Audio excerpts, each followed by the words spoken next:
Bradesco. Entre nós, você vem primeiro. Boa noite. Boa noite. Em São Paulo, mais de 700 presos beneficiados com a saída temporária voltaram mais cedo aos presídios. Eles descumpriram regras da justiça ou cometeram novos crimes. 33 mil detentos receberam benefício no estado. O número dos que não retornaram ainda não foi divulgado.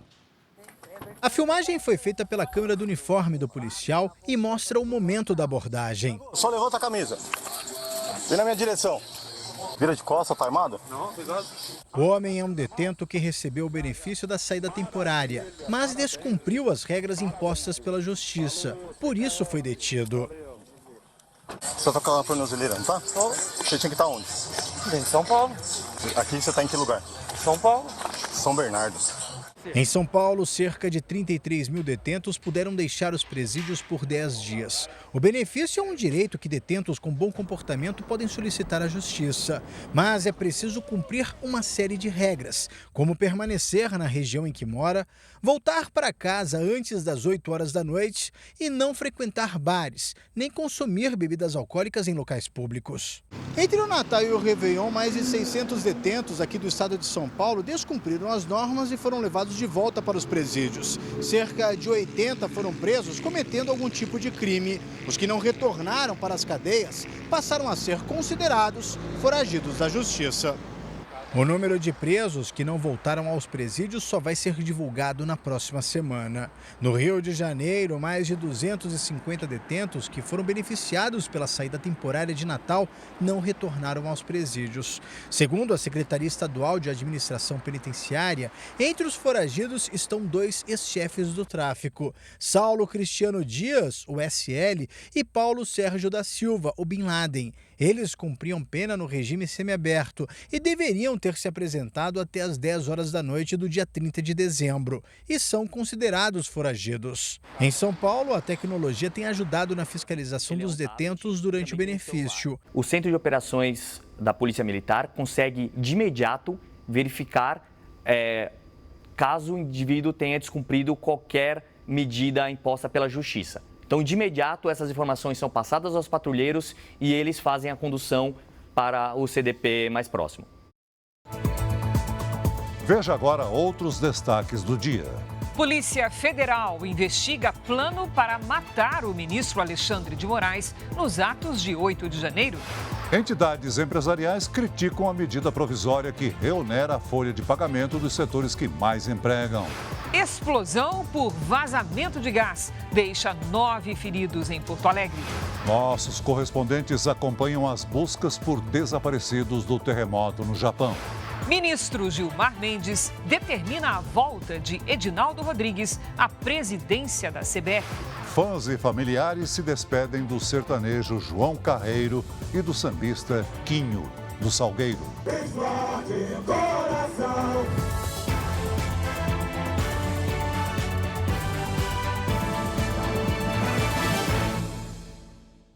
Oferecimento Bradesco. E para você, o que vem primeiro em 2024?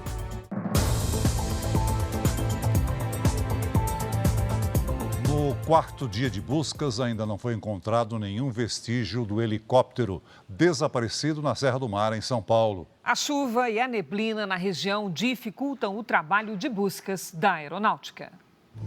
O mau tempo atrasou o início das buscas. A aeronave do Esquadrão Pelicano decola do aeroporto de São José dos Campos à procura do helicóptero na Serra do Mar. Uma região de 5.000 quilômetros quadrados com mata fechada e uma represa entre as cidades de Paraibuna e Ubatuba. Só haverá buscas por terra caso a Força Aérea Brasileira aponte uma área específica. Ontem à noite, um corpo foi encontrado na região. Apesar de ainda não ter sido identificado, a Polícia Militar disse que não há relação com o caso do helicóptero. Rafael Torres, uma das pessoas a bordo, chegou a enviar uma mensagem para o filho dizendo sobre a mudança de rota. Filho, eu vi que você viu a minha mensagem agora. Eu acho que vou pra Ubatuba, porque, a vela tá ruim, não consigo chegar. A família das outras passageiras, Luciana e Letícia Rodzevics, afirmou que contratou pessoas para percorrer a mata à procura dos desaparecidos. Hoje, parentes delas participaram do Balanço Geral São Paulo com o apresentador Reinaldo Gotino. Eu só queria que elas retornassem, que eles estivessem no local certo, para trazer uma notícia boa para a gente. Minha esperança está sendo do helicóptero, procurar por aí, quem estiver em terra, procurar por aí. A chuva e a neblina podem ter contribuído para o desaparecimento do helicóptero. Especialistas ressaltam que, em condições climáticas ruins, o treinamento específico do piloto e o uso de instrumentos são essenciais para garantir a segurança do voo. Numa escola de treinamento de pilotagem, o instrutor faz uma simulação de sobrevoo na Serra do Mar, com o tempo nublado e quase sem visibilidade. A gente vai conhecer agora uma tecnologia usada em tablets na cabine de comando do helicóptero que ajuda o piloto a enxergar o solo quando há pouca visibilidade, por causa da neblina, por exemplo. Funciona como um sistema de realidade aumentada e pode ser crucial em situações de emergência. Aqui eu estou bem na divisa da Serra do Mar, né? Dá para ver que aqui embaixo é o litoral, que está mais baixinho e plano, e aqui é o relevo da própria Serra do Mar. Nessa altitude que eu estou, eu não bateria em nada, porém tem a dificuldade de você manter o voo por instrumentos numa máquina, num helicóptero, que não é homologado para o voo por instrumentos. Então ele não tem os recursos necessários, como um sistema de estabilidade, um radar meteorológico, um piloto automático. Os instrumentos ajudam na navegação em caso de dificuldade. Sem eles, o piloto pode ter uma desorientação espacial. O seu corpo ele te engana. Você acha que você está fazendo uma curva à esquerda e o helicóptero está indo para a direita. Você sente que você está descendo, mas na verdade está subindo. Então você tem que colocar os olhos no painel do helicóptero e voar por instrumentos. Seria a maneira mais ideal. E no interior de Minas, os peritos começaram a investigar as causas da queda de um helicóptero que matou uma pessoa no Lago de Furnas, em Capitólio. Técnicos do Seripa, Serviço Regional de Investigação e Prevenção de Acidentes Aeronáuticos, começaram hoje a perícia no helicóptero. Foram coletados dados da aeronave para a análise do acidente aéreo. A investigação do órgão ligado ao comando da aeronáutica tem o objetivo de prevenir novos acidentes. Ainda não há prazo para a emissão do laudo da perícia. A Polícia Civil também instaurou inquérito para apurar as circunstâncias do acidente. O helicóptero decolou com 4 ocupantes na última terça-feira de um heliponto em Capitólio, Minas Gerais. Cerca de 2 minutos depois, a aeronave perdeu a altitude e caiu no Lago de Furnas, a 50 metros da margem. O passageiro, Vanilton Alves, de 45 anos, morreu afogado. Dos 3 sobreviventes, 2 permanecem internados. Os destroços foram retirados ontem da água. 6 mergulhadores atuaram na operação de resgate. A gente conseguiu subir a aeronave para a linha d'água e ela foi rebocada por embarcação até a marina. De acordo com a ANAC, a Agência Nacional de Aviação Civil, a aeronave, fabricada em 2009, estava em situação regular, mas não tinha autorização para o serviço de táxi aéreo. Uma explosão num condomínio deixou 9 feridos em Porto Alegre, Rio Grande do Sul. A principal suspeita é de vazamento de gás. A Damares mora um andar abaixo do apartamento que explodiu. Ela deixou o prédio minutos antes do fogo começar. Meu cunhado sentiu o cheiro e veio acordar a gente. Daí a gente desceu, uma vizinha de nós chamou os bombeiros. Depois que os bombeiros desceram, foi que explodiu tudo. A explosão foi tão forte que destruiu a lateral do prédio do conjunto habitacional que fica na zona norte de Porto Alegre. Outros apartamentos também foram atingidos. 9 pessoas ficaram feridas no incêndio. 3 moradores que sofreram queimaduras foram internados em estado grave. Os outros foram atingidos por estilhaços de vidro. 2 bombeiros que estavam no prédio na hora da explosão também se feriram. Segundo o Instituto Geral de Perícias, um vazamento de gás de cozinha deu origem às chamas. De fato, tudo indica a explosão do gás, que estava vazando naquela determinada unidade. A explosão não foi ainda mais grave porque os moradores foram alertados sobre o cheiro de gás. O Adrian, de 13 anos, foi de porta em porta alertar os vizinhos. Eu fui primeiro naquela torre lá que tem mais criança, subi até o quinto e fui batendo nas portas falando para descer que era uma emergência. E fui indo. Fui indo e fiz isso em mais umas 7 torres. Todos os prédios do condomínio foram esvaziados por segurança. Ainda há risco de desabamento do edifício onde aconteceu a explosão. Os moradores que não têm para onde ir foram levados para pousadas e albergues municipais. Já a construtora responsável pela estrutura informou que colabora com a investigação. O sistema de gás central vai ser periciado para identificar se há risco de novos vazamentos. O trabalho de peritos criminais foi essencial para identificar veneno em um bolo de pote oferecido por uma advogada ao pai e à avó do ex-namorado dela em Goiás. Por mês, o Laboratório de Toxicologia de Goiânia analisa cerca de 100 amostras que podem ter relação com algum crime. No laboratório, peritos analisam um pacote de leite em pó com alguns objetos no meio. Na própria visualização a gente consegue ver alguns grânulos que não deveriam estar ali, grânulos pretos, que diferem do normal, do esperado para aquele objeto. A suspeita é de que um homem, inconformado com o fim do relacionamento, tenha colocado veneno no leite que a ex-mulher costumava beber. A amostra está sendo analisada e o laudo vai apontar se o leite em pó é a prova de uma tentativa de assassinato. Vai separar todas as substâncias e vai falar para a gente o que é cada uma daquelas substâncias. E a gente vai fazer a leitura disso, o que for de interesse vai ser reportado no laudo. No Laboratório de Toxicologia de Goiânia, são analisadas todos os meses cerca de 100 amostras de substâncias que podem estar relacionadas a algum crime. Os casos mais comuns são de análise de sangue, para apurar a embriaguez ao volante ou o golpe conhecido como Boa Noite Cinderela. Mas crimes de envenenamento, seja de animais ou de humanos, também são investigados com frequência. Foi o que aconteceu no caso Amanda Partata, a advogada suspeita de ter matado por envenenamento o pai e a avó do ex-namorado. Depois de pesquisar mais de 300 substâncias, os peritos descobriram qual veneno Amanda teria comprado para colocar no bolo de pote oferecido para as vítimas. Foi um caso bastante desafiador, tanto pela repercussão que ele teve, como pelo crime em si, né? Então, a gente trabalhou bastante no laboratório para poder conseguir chegar ao resultado final. É tecnologia usada para garantir que criminosos sejam responsabilizados e condenados. Usando a ciência para conseguir desvendar um crime, com certeza para a gente é uma satisfação muito grande. A polícia recuperou o relógio do médico do presidente Lula, Roberto Calil Filho. Ele foi atacado por criminosos quando chegava ao consultório em São Paulo. O relógio, avaliado em R$1 milhão, foi encontrado na casa do segundo suspeito, preso ontem. O ex-piloto de Fórmula 1, Wilson Fittipaldi, segue internado num hospital particular em São Paulo. Fittipaldi sofreu uma parada cardíaca após se engasgar durante o almoço de Natal. Ele tem 80 anos e segue entubado na UTI.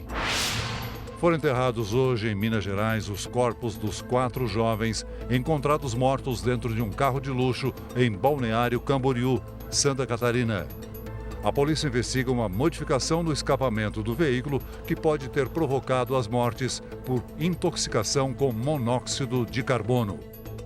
Uma pesquisa do Procon de São Paulo mostrou que quase 100% das escolas consultadas pretendem aumentar a mensalidade em 2024. Pois é, Celso, essa é uma despesa, se junta à série de gastos que chegam todo começo de ano. Mesmo com planejamento financeiro, Giovana sabe que o começo do ano sempre vem cheio de gastos extras. Normalmente você já saiu de férias, passeia um pouquinho, tem IPTU e IPVA para pagar, então tudo pesa. O índice varia, mas todo ano a escola onde a filha estuda sobe de preço.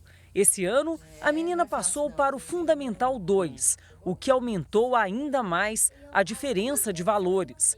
O jeito foi antecipar a rematrícula para aliviar a despesa. Já vi gente mudar de cidade, ir mais para o interior para conseguir pagar menos, porque normalmente São Paulo e Grande São Paulo é mais caro a escola, eu percebo. A cobrança da taxa de rematrícula deve obedecer regras. O contrato deve ser divulgado com 45 dias de antecedência do prazo. A soma das parcelas, incluindo a taxa de rematrícula, não pode exceder o valor total anual ou semestral estipulado no contrato. Segundo o Código de Defesa do Consumidor, os estabelecimentos de ensino não podem exigir garantias como fiadores ou notas promissórias na assinatura do contrato. Os pais também podem ter acesso às planilhas que justifiquem os reajustes da mensalidade. O aumento ele deve ser justificado pelo fornecedor, pelo estabelecimento e, é claro, enfim, não tendo qualquer abusividade nesse sentido. Toda a questão de custeio ela deve entrar nesse valor do reajuste e isso deve ser informado previamente para as partes. Por enquanto é apenas uma estimativa, mas uma pesquisa realizada em escolas particulares de pelo menos 10 estados brasileiros mostra que 97% das instituições de ensino pretendem aumentar o valor das mensalidades este ano. Na maioria delas, os reajustes previstos variam entre 7% e 12%. No ano passado, só no Procon de São Paulo foram quase 4.000 reclamações sobre abusos em valores de matrícula, mensalidades, taxas, cobranças indevidas, propaganda enganosa e outras irregularidades. A relação inicia-se com um contrato assinado e ela deve terminar também de uma forma expressa, também de forma escrita, protocolizada junto ao estabelecimento, bem como trancamento, desistência, o que for. Tudo deve ser formalizado entre as partes para não haver dúvidas. Entidades empresariais criticaram a reoneração da folha de pagamento proposta na medida provisória do governo. Eles alertam que o aumento da carga tributária vai desencadear demissões. Além disso, as entidades afirmam que, com mais impostos, as empresas brasileiras não vão conseguir enfrentar a concorrência dos produtos estrangeiros. Aumento de preços para o consumidor final e demissões. Essas são as possíveis consequências da reoneração da folha, de acordo com economistas. Você tem um prazo tão curto para essa reoneração, 90 dias, que as empresas vão ter que tomar decisões drásticas. E isso pode prejudicar tanto a empresa como os trabalhadores. Você aumenta os preços, por exemplo, do transporte público, da proteína animal, dos fretes. A medida provisória que estabelece o recolhimento de alíquotas maiores do que as atuais para a folha de pagamento a partir de abril foi editada pelo governo federal no dia 29 de dezembro de 2023. A MP veio depois do Congresso Nacional ter derrubado o veto do presidente Lula ao projeto de desoneração da folha para 17 setores da economia brasileira que mais geram empregos. Entidades empresariais da agropecuária, do comércio, da indústria, dos serviços e dos transportes avaliam que a medida provisória aumentará custos das contratações e riscos para a competitividade do país. Em nota, as entidades afirmam que a medida é equivocada ao aumentar a carga tributária do setor produtivo, principal gerador de riquezas e empregos que levam ao desenvolvimento econômico e social sustentável. A indústria têxtil, que enfrenta uma forte concorrência de produtos estrangeiros e emprega 1.300.000 pessoas no país, ficou ainda mais prejudicada. O setor foi retirado do programa de desoneração e não está na medida provisória que propõe a reoneração gradual. O setor foi excluído da proposta. Então, não há gradatividade nenhuma. Foi subitamente excluído e pronto, sem nenhuma explicação plausível sobre o porquê disso aconteceu. Quem vai pagar o pato, obviamente, será o emprego aqui no nosso país. Especialistas em direito tributário, ouvidos pelo Jornal da Record, classificam a medida provisória editada pelo governo federal como abusiva por desrespeitar uma decisão do Poder Legislativo. A avaliação é também de que a MP cria insegurança jurídica para o setor produtivo do Brasil. Ela é totalmente abusiva. Houve um veto presidencial e o Poder Legislativo caça o veto, derruba o veto, prorrogando a desoneração sobre a folha de salários. O governo traz insegurança jurídica através de uma medida provisória, tentando, com uma medida provisória, colocar goela abaixo do Poder Legislativo, uma alteração legislativa de algo que acabou de ser aprovado. Os juros cobrados no rotativo do cartão de crédito em novembro de 2023 passaram dos 434% ao ano em média. É o menor patamar desde março do ano passado. O levantamento é do Banco Central. Lembrando que o crédito rotativo é cobrado quando o total da fatura do cartão não é pago na data do vencimento. E a partir desse mês, os juros anuais desta categoria de crédito foram limitados em 100% do valor original da dívida. No Japão, subiu para 84 o número de mortes no terremoto que atingiu a costa oeste do país. Cerca de 180 pessoas ainda estão desaparecidas. O terremoto de magnitude 7,6 aconteceu há cerca de 72 horas. E a cada minuto que passa, fica mais difícil encontrar sobreviventes. O Adima foi uma das áreas mais afetadas pelo tremor do dia 1º de janeiro. Hoje, acompanhamos as equipes de resgate. Toda a polícia do Japão aqui concentrada, parece que eles estão procurando pistas para ver se tem algum sobrevivente aqui. Na casa onde as buscas aconteceram, foram encontrados 2 corpos. Este homem mora ao lado. Nós estamos muito tristes e não temos mais vontade de morar aqui, diz o sobrevivente. Na cidade de Nanao, estruturas centenárias foram afetadas. Essa é uma construção muito antiga, tem mais de 100 anos de história. Ela sofreu outros terremotos no passado, foi reconstruída, mas dessa vez não resistiu mesmo. Já em Anamizu, parte do asfalto rachou por causa do tremor e muitos postes caíram. Neste bairro, casas inteiras desabaram.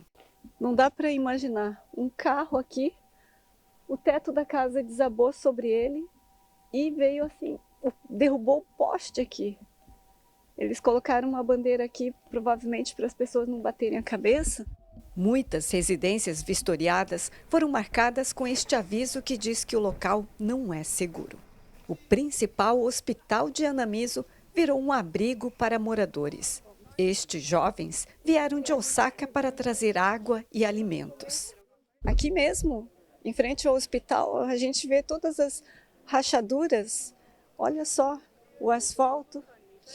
Eles ali fazendo a distribuição dos mantimentos, mas dá para ver que toda essa estrutura aqui rachou. O diretor do hospital afirma que o número de vítimas só não foi maior porque os japoneses se preparam para terremotos.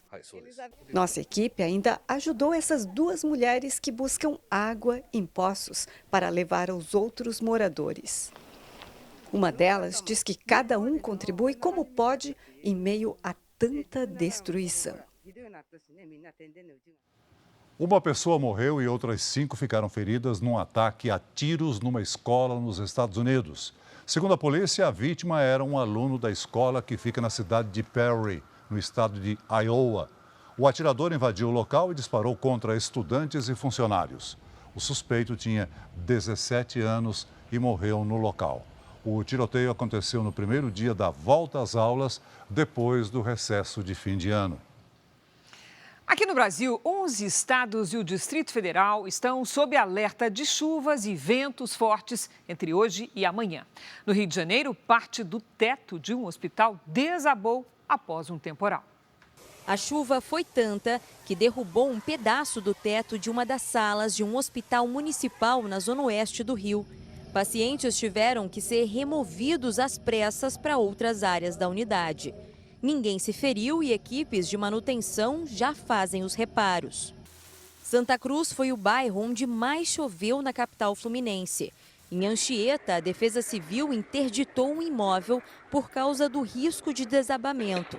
O temporal ainda inundou ruas da Baixada Fluminense, como Nilópolis. Perdi todos os documentos, eu estava vendo agora sem condições de recuperar. É aqui, no Centro Integrado de Controle, que os bombeiros monitoram as condições meteorológicas do estado. Só nas últimas 24 horas, as equipes já atenderam a quase 60 ocorrências por causa da chuva. O Instituto Nacional de Meteorologia emitiu alerta laranja de chuvas fortes e ventos intensos para 11 estados e o Distrito Federal entre esta quinta e sexta. Em Belo Horizonte, 5 regiões estão sob risco geológico. Em apenas 3 dias, já choveu quase a metade do previsto para todo o mês de janeiro. Em Caxias do Sul, na Serra Gaúcha, o temporal veio acompanhado de granizo. Um homem morreu. A gente sabe que, historicamente, a gente tem muito mais chuvas nessa época. A gente, além de adquirir alguns equipamentos específicos, realiza alguns treinamentos durante o ano realmente para, quando chega nesse momento, os nossos militares estarem aptos para atender qualquer ocorrência. Hora da previsão do tempo e de conversar com a Lidiane Sayuri. Oi, Lid, boa noite. Tem muita chuva ainda prevista por aí? Tem sim, pelo menos até o fim de semana estaremos em alerta, viu, Cris? Boa noite para você, Celso, muito boa noite a todos. Neste momento, muitas nuvens cobrem o Brasil, como podemos ver aqui no mapa. Entre Santa Catarina e o sul da Bahia é alto risco de alagamentos e deslizamentos. De Minas até o Amazonas, sexta-feira de tempestades a qualquer hora. Sol sem chuva na faixa amarela do Rio Grande do Sul até Mato Grosso do Sul, de Sergipe até o Rio Grande do Norte e em Roraima. Em Florianópolis, máxima de 27 graus. Em Belo Horizonte, faz até 28. Em Campo Grande, 33. Em Maceió, 32. Em São Luís, 31. A capital mais quente será Boa Vista, com seus 36 graus. Em São Paulo e no Rio de Janeiro, o sol aparece, mas ainda há previsão de chuva a qualquer hora. Máximas de 28 e de 30 graus. Em Palmas, chance de temporais com 28. Brasília será a capital mais fria do Brasil, com chuva e 25 graus. Vamos aos pedidos de tempo delivery. A Marinei é de Rondonópolis, Mato Grosso. Vamos lá. Oi, Marinei, boa noite. Olha, o alerta de temporais segue até domingo. A partir de segunda-feira, a chuva perde força. Amanhã faz 30 graus. No fim de semana, máxima de 31. Agora é a vez do Sivaldo, da cidade de Passira, Pernambuco. Sivaldo, aqui a família na nossa tela. Sivaldo, por aí nada de chuva nos próximos dias. O calor de pelo menos 32 graus está garantido até domingo. Participe também do nosso Tempo Delivery. Para ter previsão personalizada para qualquer cidade do Brasil e do mundo, mande uma mensagem pelas redes sociais com o nome do local e a hashtag #VocênoJR. Cris, Celso. Valeu, Lid. Até amanhã, Lid. Veja a seguir, 4 terroristas do Hezbollah foram mortos no sul do Líbano em confronto com as forças de Israel. Plano para matar ministro Alexandre de Moraes nos atos de 8 de janeiro é investigado pela Polícia Federal. TSE começa a discutir regras para o uso da inteligência artificial nas eleições de outubro. O barulho de fogos de artifício, principalmente em época de festas, aumenta o risco de crises em crianças autistas, além de assustar os animais. Algumas cidades adotaram um Réveillon mais silencioso, com drones, e ganharam a aprovação do público. A proibição do uso de fogos com ruídos em todo o país está em discussão no Senado. Quando o relógio marcou meia-noite no Réveillon, em Florianópolis, crianças autistas conseguiram curtir a virada do ano felizes, sem crise, no meio da multidão. Os filhos da Vanessa estavam lá. Eles se soltaram, eles dançaram, eles brincaram. A gente curtiu mesmo essa noite em família como a gente nunca tinha curtido antes. Senti que foi muito legal o show. No céu, em vez dos tradicionais fogos de artifício com barulho, 300 silenciosos drones iluminaram a chegada de 2024. Abafadores de som para diminuir os ruídos do ambiente foram distribuídos de graça.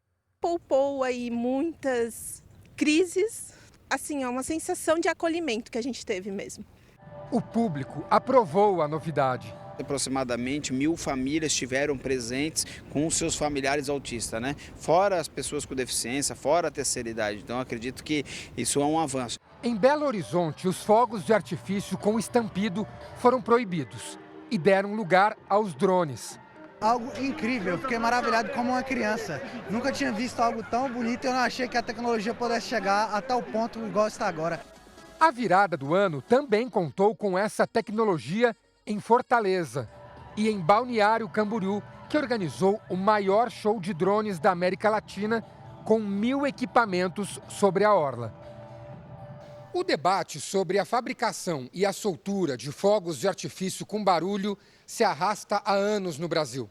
Mas as discussões sobre o tema ganharam força em maio de 2023, quando o Supremo Tribunal Federal decidiu que cada município tem autonomia para restringir o uso desses artefatos. Na cidade do Rio de Janeiro, por exemplo, uma lei limita a venda de fogos. Mas a prefeitura ainda usa rojões que não ultrapassam 120 decibéis, como na festa de Réveillon. Os estados de São Paulo, Pernambuco, Acre e o Distrito Federal possuem leis que proíbem ou restringem a venda e a soltura de fogos. No Senado, tramitam 2 projetos de lei nacional sobre o tema. Grupos de defesa dos animais, que têm audição mais sensível que a humana, pedem o fim dos fogos de artifício com estampido. Os animais, por exemplo, idosos, podem ser animais cardíacos, animais que têm crises convulsivas.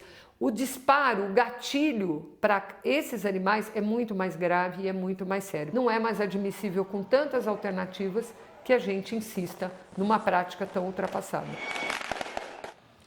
O Brasil quitou 4 bilhões e 600 milhões de reais em dívidas com organismos internacionais. Segundo o governo, entre os pagamentos estão 289 milhões de reais para o orçamento da Organização das Nações Unidas e 1 bilhão e 100 milhões de reais em custos de missões de paz. Os pagamentos garantem o direito de voto na Assembleia Geral da ONU e em diversas convenções e organizações internacionais. O ministro da Justiça e Segurança Pública em exercício afirmou hoje que os eventos de 8 de janeiro do ano passado não vão se repetir. De Brasília, o nosso colega Luiz Fara Monteiro tem mais informações. Oi, Fara, boa noite. Oi, Cris, boa noite para você, ao Celso e a todos que acompanham o JR. A declaração de Ricardo Capelli foi dada durante a assinatura do protocolo de segurança do ato em defesa da democracia. A Polícia Federal confirmou que havia um plano para matar o ministro Alexandre de Moraes. Fontes da Polícia Federal confirmaram ao Jornal da Record a existência de 3 planos de atentado contra o ministro do Supremo Tribunal Federal, Alexandre de Moraes. Um deles incluía o sequestro e o assassinato do ministro. Os investigadores encontraram os detalhes do suposto plano nos celulares de envolvidos nos ataques de 8 de janeiro. Alexandre de Moraes é o relator do inquérito no Supremo Tribunal Federal. Segundo integrantes da Polícia Federal, os autores de planejar o ataque estão próximos de serem identificados. O ministro da Justiça em exercício, Ricardo Capelli, classificou como inaceitável essa possibilidade. Demonstra a gravidade do que estava em curso no Brasil. É gravíssimo, inaceitável tentarem, sequer cogitarem atentar contra a vida de um ministro da Suprema Corte do Brasil. Isso é inaceitável. A declaração de Ricardo Capelli foi dada durante a assinatura do protocolo de segurança do ato em defesa da democracia, marcado para o Congresso Nacional na próxima segunda-feira. Cerca de 2.000 policiais militares vão estar a postos para garantir a integridade dos prédios públicos na próxima segunda-feira, quando completa um ano dos atos antidemocráticos de 8 de janeiro. O efetivo é o mesmo para grandes movimentações na esplanada dos ministérios, como posses presidenciais. Além deles, 250 agentes da Força Nacional estarão disponíveis para reforçar o policiamento. A Polícia Federal e a Polícia Rodoviária Federal também vão participar das operações. Não há hipótese de se repetir no dia 8 de janeiro de 2024 o que aconteceu no dia 8 de janeiro de 2023. A partir deste domingo, a esplanada dos ministérios será parcialmente fechada. A ideia do ato em defesa da democracia partiu do presidente Lula, que voltou hoje a Brasília depois de 9 dias de recesso no litoral do Rio de Janeiro. Além de Lula, estarão presentes no evento de segunda-feira, no Salão Negro do Congresso Nacional, os presidentes do Supremo Tribunal Federal, da Câmara e do Senado. Parlamentares e outras autoridades também devem comparecer. O Tribunal Superior Eleitoral divulgou hoje uma prévia das regras para as eleições municipais que acontecem em outubro. O TSE está preocupado com o uso da inteligência artificial na propaganda eleitoral e também com a disseminação de notícias falsas. O primeiro turno das eleições municipais está marcado para 6 de outubro. E o segundo turno, onde houver necessidade, será realizado em 27 de outubro. As minutas de resoluções para as eleições foram preparadas pela vice-presidente do Tribunal Superior Eleitoral, ministra Carmen Lúcia, e serão debatidas em audiências públicas entre os dias 23 e 25 de janeiro. Um dos focos da Corte Eleitoral será a regulação da inteligência artificial na campanha, para evitar o compartilhamento de fake news. A prévia da resolução determina que a utilização na propaganda eleitoral, em qualquer das modalidades, de conteúdo fabricado ou manipulado, em parte ou integralmente, por meio do uso de tecnologias digitais para criar, substituir, omitir, mesclar, alterar a velocidade ou sobrepor imagens ou sons, incluindo tecnologias de inteligência artificial, deve ser acompanhada de informação explícita e destacada de que o conteúdo foi fabricado ou manipulado e qual tecnologia foi utilizada. O presidente do TSE, ministro Alexandre de Moraes, tem dito que o tribunal vai monitorar de perto todo o conteúdo gerado a partir da inteligência artificial. No fim do ano passado, representantes de plataformas digitais já foram chamados à corte para uma conversa sobre as possibilidades de controles desse tipo de conteúdo. O TSE quer ferramentas, inclusive para a identificação de quem compartilhar conteúdo gerado a partir de inteligência artificial durante o período eleitoral. Eu fico por aqui e para saber mais notícias de Brasília é só você acessar o r7.com. Nós seguimos com o Jornal da Record.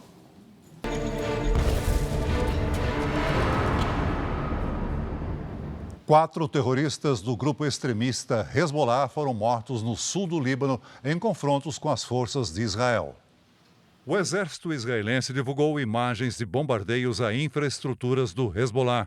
As tropas estão em alerta após uma série de foguetes disparados contra o território israelense. A tensão na região aumentou depois que o número 2 do Hamas foi morto num ataque com drone. Os terroristas dizem que a ofensiva foi realizada por Israel, mas o governo israelense não confirma. Em Gaza, pelo menos 22 pessoas morreram num bombardeio nesta quinta-feira contra um reduto do Hamas. Na mesma região, um novo túnel dos terroristas foi encontrado próximo a uma mesquita.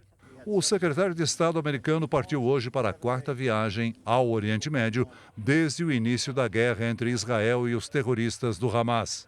Segundo um porta-voz do governo, Antony Blinken irá para Israel e países árabes para discutir medidas imediatas em relação ao conflito. Um ataque com drones no Iraque matou hoje um comandante de uma milícia apoiada pelo Irã. O bombardeio acontece em meio a tensões na região que aumentaram com a guerra entre Israel e o grupo terrorista Hamas. O ataque aéreo no centro de Bagdá atingiu um quartel-general da milícia iraquiana apoiada pelo Irã. Um oficial do Pentágono confirmou que a ofensiva foi realizada pelos Estados Unidos. O bombardeio acontece após 2 explosões no sul do Irã, que deixaram nesta semana mais de 80 mortos e mais de 280 feridos. Nesta quinta-feira, o grupo terrorista Estado Islâmico assumiu a autoria do ataque, realizado enquanto uma multidão participava de uma cerimônia para homenagear o general iraniano Qassem Soleimani. Ele foi morto numa operação dos Estados Unidos em 2020 no Iraque. Hoje, as vítimas das explosões foram homenageadas e as autoridades prometeram retaliação pelo ataque com mais vítimas no Irã desde a Revolução Islâmica, em 1979. Os líderes iranianos afirmaram que as bombas foram detonadas pelos Estados Unidos e por Israel. Os Estados Unidos negaram qualquer envolvimento. Israel não comentou os ataques. Líderes do mundo todo condenaram qualquer tipo de ação terrorista. Os recentes ataques na região aumentaram as preocupações com a possibilidade da guerra entre Israel e o grupo terrorista Hamas se expandir pelo Oriente Médio.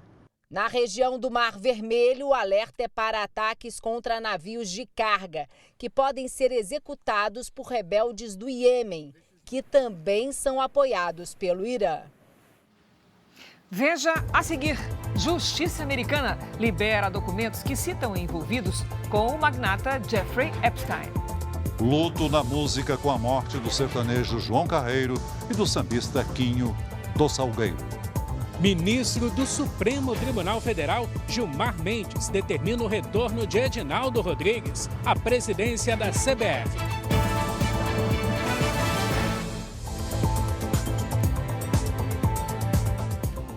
O Ministério Público da Paraíba abriu uma investigação sobre o megaprojeto de um grupo empresarial chinês que foi negociado com um município do estado. O empreendimento provocou suspeita depois que o valor do investimento foi revelado. 9 trilhões de reais. Isso mesmo, 9 trilhões de reais. Praticamente o produto interno bruto do Brasil. Uma cidade futurista, de arquitetura que só se vê em filmes de ficção científica. É um modelo de que realmente vai ser a cidade de Mataraca. Um megaprojeto onde viveriam 3 milhões de pessoas ao custo de 9 trilhões de reais. Valor que equivale a tudo que o Brasil produziu de riquezas em 2022. O empreendimento era para substituir a pequena e humilde cidade de Mataraca, na Paraíba, que hoje tem menos de 10 mil habitantes. Ficaria pronta em 5 anos. Outra promessa: a construção de um porto de águas profundas que estaria pronto em 3 anos. No início de dezembro, o grupo chinês Brasil CRT chegou a fazer o lançamento do projeto, que teve a presença de autoridades locais e do estado da Paraíba. O vídeo com uma cidade de 9 trilhões de reais foi apresentado. Mas depois, os próprios investidores chineses admitiram que se tratava de um projeto de uma empresa dinamarquesa para uma cidade futurista no sul da China. O prefeito de Mataraca, que passou 3 anos negociando com os sócios da empresa chinesa, diz que foi surpreendido com a proposta. Eles mostraram interesse não só do porto, mas de construir uma cidade. Para mim, isso foi uma grande surpresa. Eu achei louvável. Um acordo chegou a ser feito com a prefeitura da cidade em regime de permuta. Os sócios não pagariam pelas terras do projeto da nova cidade, cerca de 11 mil hectares, e em troca construiriam unidades habitacionais em Mataraca. A sede do grupo chinês Brasil CRT fica nesse edifício em Belo Horizonte. A empresa é comandada pelos chineses Jianing Shen e seu filho Huan Tianchen. Nossa produção não conseguiu falar com os investidores. A empresa mantém uma página numa rede social que tem sido usada para rebater as críticas feitas ao projeto da megacidade. Os valores do empreendimento e a construção da cidade do futuro levantaram suspeitas das autoridades locais. O Ministério Público da Paraíba instaurou um procedimento extrajudicial para investigar o projeto. Com a repercussão do caso, os supostos investidores internacionais notificaram a Brasil CRT para cancelar o empreendimento. A gente recebe com muita tranquilidade toda e qualquer investigação que seja dada. Um investidor que a gente sempre teve como sério, porque é real, tem endereço certo, tem seu estatuto e acessível a todo mundo. O Ministério Público da Paraíba deu 30 dias à Prefeitura de Mataraca para encaminhar o relatório com o protocolo de intenções e documento firmados na parceria com a Brasil CRT. A promotoria também aguarda resposta se há participação dos governos estadual e federal no desenvolvimento do projeto. O governo da Paraíba não quis se pronunciar sobre o caso. O consulado da China no Recife disse, por nota, que não possui informações sobre a Brasil CRT nem do projeto de construção da cidade e que nunca teve contato com a empresa. Para esse especialista em direito urbanístico, a megacidade jamais conseguiria ser viabilizada. Eu vejo como uma grande fantasia e se apresenta mais como uma ideia fantástica, fantasiosa, do que propriamente algo factível que possa sair do papel. Isso é um projeto que tornará a região e a Paraíba, elevará isso em outro patamar. Com o empreendimento, Mataraca pode vir a ser, no futuro, a cidade mais moderna do Brasil e do continente americano. O Carnaval do Rio de Janeiro se despede de um dos maiores puxadores de samba da história. Mestre Quinho do Salgueiro tinha 66 anos e lutava contra um câncer há quase 2 anos. A quadra do Salgueiro, na Tijuca, zona norte do Rio, foi reservada para a despedida. O espaço, que sempre foi palco de festa, amanheceu triste. A família toda abalada, né? Muito triste com a perda incrível, uma perda de uma pessoa grande, gigante nesse mundo do samba. Melquisedeque Marins Marques, o Quinho do Salgueiro, é considerado um dos maiores intérpretes do carnaval carioca. Há 2 anos, ele foi diagnosticado com câncer de próstata. A morte, aos 66 anos, por insuficiência respiratória, foi confirmada pela família no fim da noite de ontem. Um amigo de vários carnavais, de longa data. A voz, referência uma das vozes referência do carnaval. Mestre Quinho chegou a participar dos ensaios do Salgueiro no ano passado, mas por causa da saúde frágil, apenas deu início ao samba da escola na Marquês de Sapucaí. Em mais de 30 anos de carreira, a voz e a irreverência entraram para a história do carnaval carioca.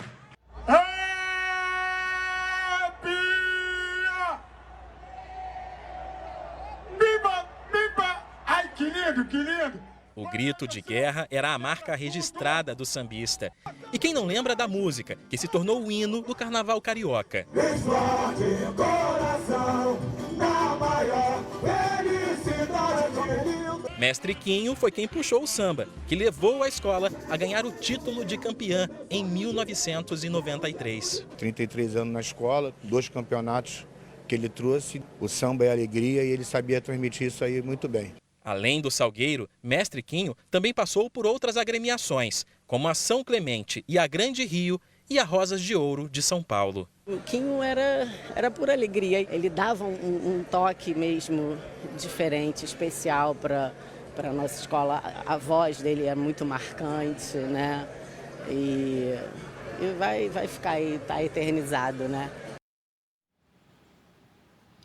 O corpo do cantor sertanejo João Carreiro está sendo velado neste momento em Cuiabá, Mato Grosso. Ele morreu ontem depois de passar por uma cirurgia cardíaca. O velório do cantor começou em Campo Grande, Mato Grosso do Sul, onde ele morava com a família. Depois, o corpo do sertanejo foi levado para Cuiabá, em Mato Grosso. O cantor ficou conhecido nacionalmente em 2009, quando integrava a dupla João Carreiro e Capataz. Em 2014, os dois se separaram e ele seguiu carreira solo. Ontem, João Carreiro foi submetido a uma cirurgia cardíaca para trocar uma válvula do coração, mas não resistiu ao procedimento. O sepultamento dele deve acontecer amanhã. Semana que vem a gente mata a saudade. João Carreiro tinha 41 anos. Ele deixa esposa e uma filha de 5 anos. O governo federal adiou o início da exigência de vistos para entrar no Brasil de turistas dos Estados Unidos, Canadá e Austrália. O documento passaria a ser obrigatório a partir do dia 10 de janeiro, mas só será cobrado a partir de 10 de abril. É a segunda vez que a data é adiada. A decisão atende a um pedido do setor de turismo que argumenta que a medida vai limitar as viagens de estrangeiros ao país. Cerca de 300 carros e caminhões ficaram presos em uma rodovia da Suécia por causa de uma forte nevasca. Os motoristas precisaram ser levados até ginásios esportivos para passar a madrugada. No norte do país, os termômetros registraram 43 graus negativos. A Justiça dos Estados Unidos liberou mais de 1.000 páginas de documentos que apontam mais de 170 pessoas ligadas ao magnata Jeffrey Epstein. Entre elas, o príncipe Andrew e o ex-presidente americano Bill Clinton. Epstein foi preso por tráfico sexual e morreu enquanto aguardava o julgamento. Os documentos fazem parte de um processo de difamação movido pela advogada Virginia Giuffre contra Ghislaine Maxwell, então namorada de Epstein. Segundo as acusações, Virginia era obrigada a ter encontros sexuais com pessoas poderosas. Entre os principais citados está o príncipe Andrew. De acordo com os documentos, o integrante da família real britânica teria forçado relações sexuais com a jovem que na época era menor de idade. O filho da rainha Elizabeth II fechou um acordo judicial em 2022 e o processo foi arquivado. Os ex-presidentes dos Estados Unidos, Bill Clinton e Donald Trump, também são citados, mas sem acusações de terem cometido irregularidades. Já o cientista britânico Stephen Hawking, morto há 4 anos, teria participado de uma festa com menores de idade. Jeffrey Epstein foi acusado de chefiar uma rede de tráfico e exploração sexual de menores. Em 2019, ele se matou enquanto aguardava o julgamento em uma cadeia em Nova York. Já a ex-namorada cumpre 20 anos de pena pelos mesmos crimes. Novos documentos sobre o caso devem ser divulgados nos próximos dias. O ministro Gilmar Mendes, do Supremo Tribunal Federal, determinou hoje a volta de Edinaldo Rodrigues à presidência da Confederação Brasileira de Futebol. O repórter Lúcio Castro tem os detalhes no Rio de Janeiro. Boa noite, Lúcio. Boa noite, Celso. Boa noite, Cris. Edinaldo Rodrigues estava afastado da presidência da CBF desde dezembro do ano passado, quando a Justiça do Rio invalidou a eleição que ele venceu em 2022. O ministro Gilmar Mendes acatou uma ação que pedia a suspensão de decisões judiciais que interfiram na autonomia das entidades esportivas, como a da Justiça do Rio, que afastou Edinaldo do cargo. Gilmar Mendes alegou que a seleção brasileira corria risco de ficar fora dos Jogos Olímpicos de Paris este ano, porque a FIFA não reconhece o interventor nomeado pelo TJ do Rio como representante legítimo da CBF. Diretores da administração de Edinaldo Rodrigues também estão sendo acusados de assédio moral e sexual por uma ex-diretora. Ela pede uma indenização de R$ 1.800.000. A CBF informou que o caso está na Justiça do Trabalho e que não vai se manifestar sobre as acusações. Celso e Cris. Obrigado, Lúcio. O Jornal da Record de hoje termina aqui. Essa edição na íntegra e também a nossa versão em podcast estão no Play Plus e em todas as nossas plataformas digitais. E à 00:30 tem mais Jornal da Record. Você fica agora com a novela Jezabel. E logo depois de Quanto Chama o Coração, tem o 3º capítulo da novela Pecado Mortal, edição especial. Você não pode perder. Ótima noite para você. Boa noite.